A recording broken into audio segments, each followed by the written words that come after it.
Hello and welcome to another episode of Market Track with Abuzar. We are into October now and we'll be looking at the numbers of September. As always, please do remember to like this video and to subscribe to my YouTube channel. So let's get going.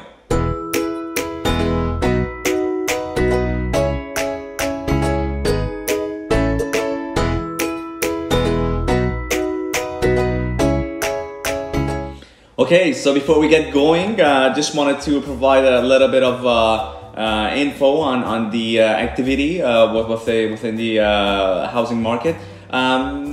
We saw a bit of a slowdown in the past couple of weeks, especially in September.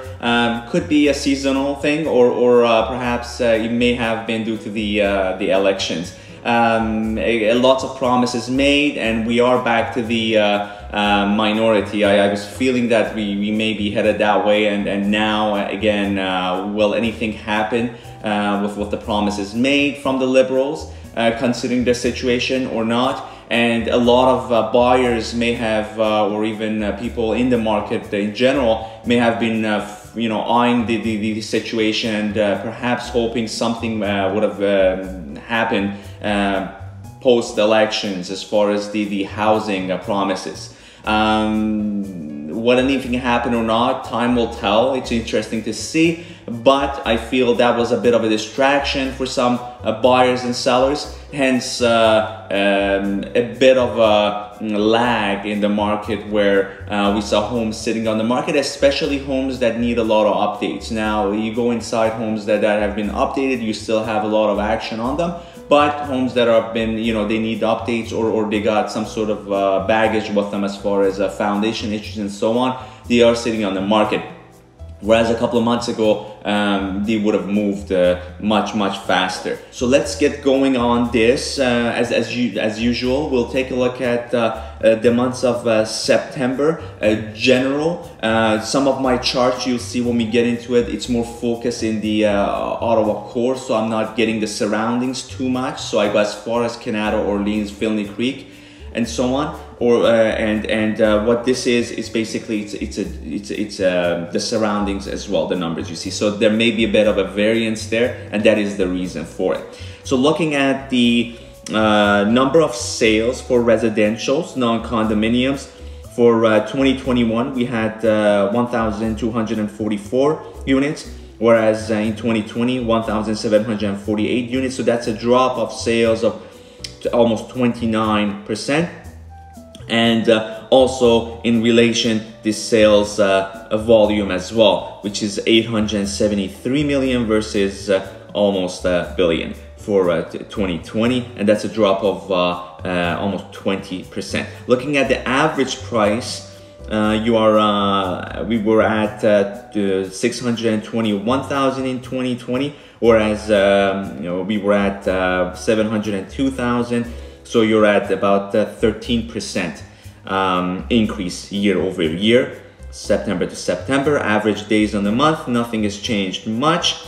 And looking at the condominiums, number of sales, 2021, 363 versus 566, and that's a drop of 36%.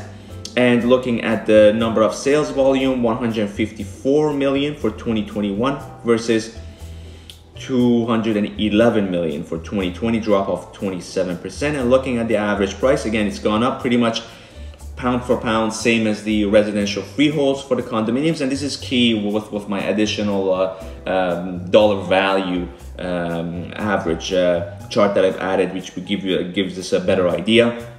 2021, $425,000 average sale price versus 373,000 of 2020. That's almost 13.8%. And the days, average days on the market for condominiums, we're looking at 22 days for 2021 and 17 days for 2020. So not much change as far as.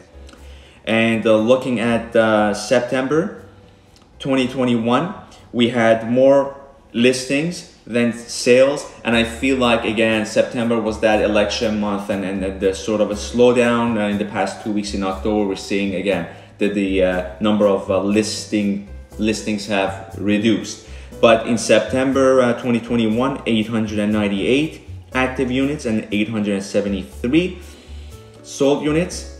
And looking at the previous year, it was completely the other way around. We had 1,240 sold units and 897 active listings.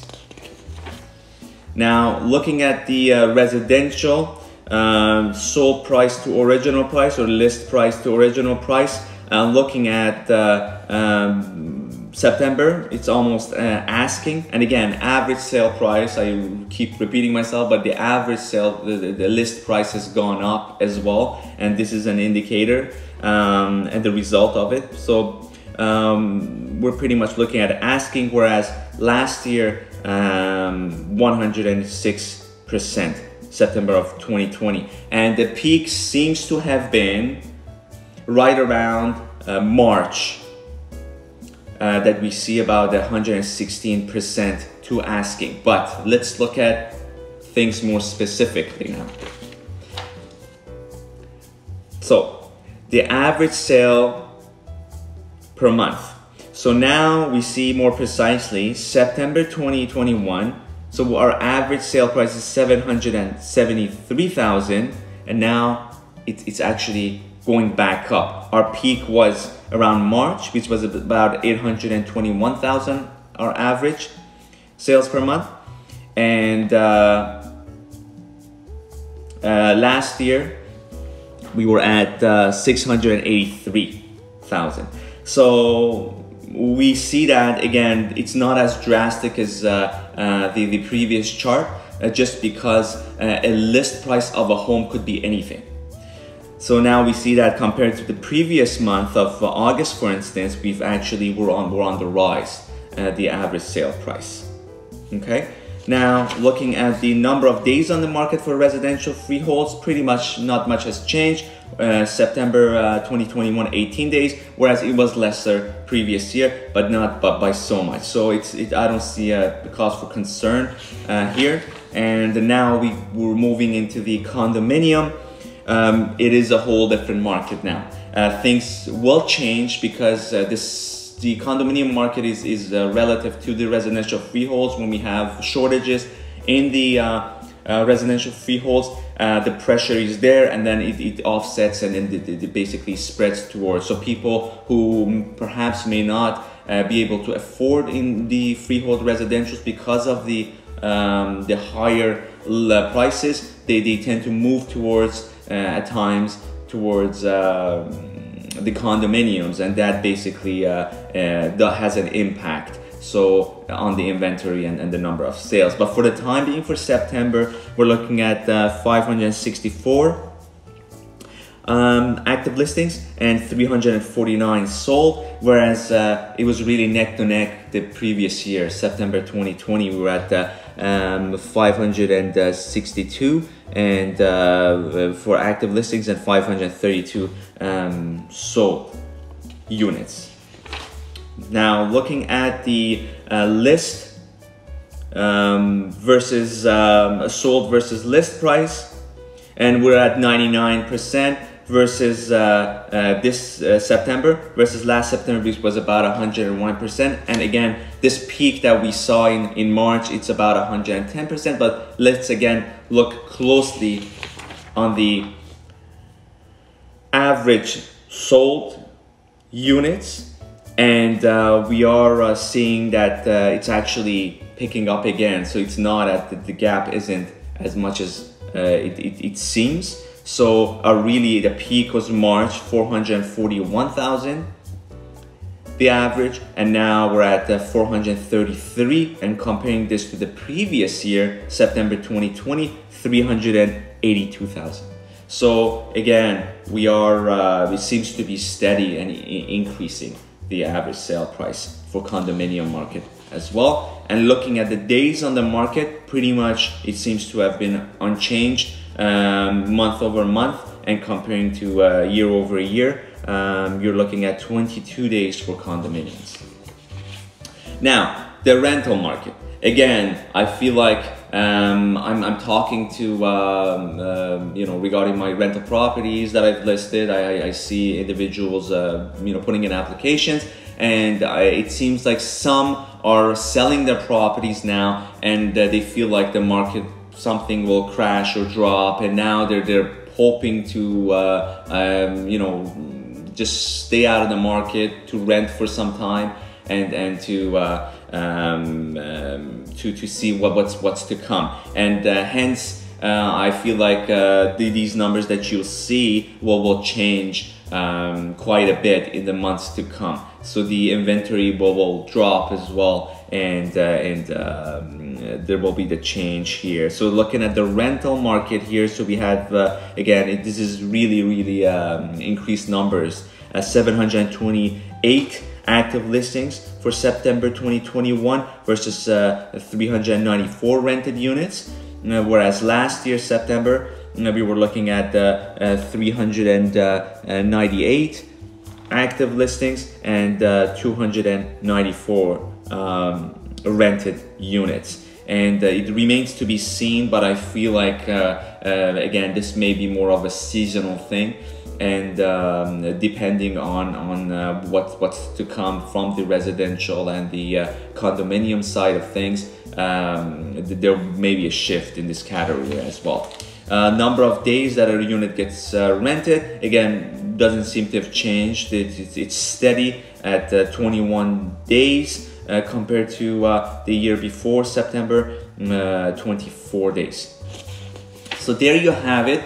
I feel like really the next 2 to 3 weeks will give us a better idea on Ottawa's housing market activity. It will be you know, a seasonal impact as well. As we get closer to Christmas time, things will calm, and the spring market, it will be very interesting to see, because now we are dealing with new government set up with as far as things go, what their plans will be. Will they implement any sort of regulation towards the housing market or not, and how much that will impact things, it remains to be seen. But my take on it personally is that we will see gradual increase, and demand will be continuous unless the government really steps in and does something to drastically change things. And from what I've seen before on how the Bank of Canada started manipulating and playing with the overnight rates regarding the variables, it didn't impact much, and it didn't turn out very well for them as far as things go. And the same thing with the CMHC, the qualifications as well, that seem to have backfired on the organization as a whole, where a lot of first-time home buyers or buyers shifted their focus towards other organizations to get insurance from them, and it was really a backlash and a loss for the government, because they were really dependent on a huge sum coming from the CMHC.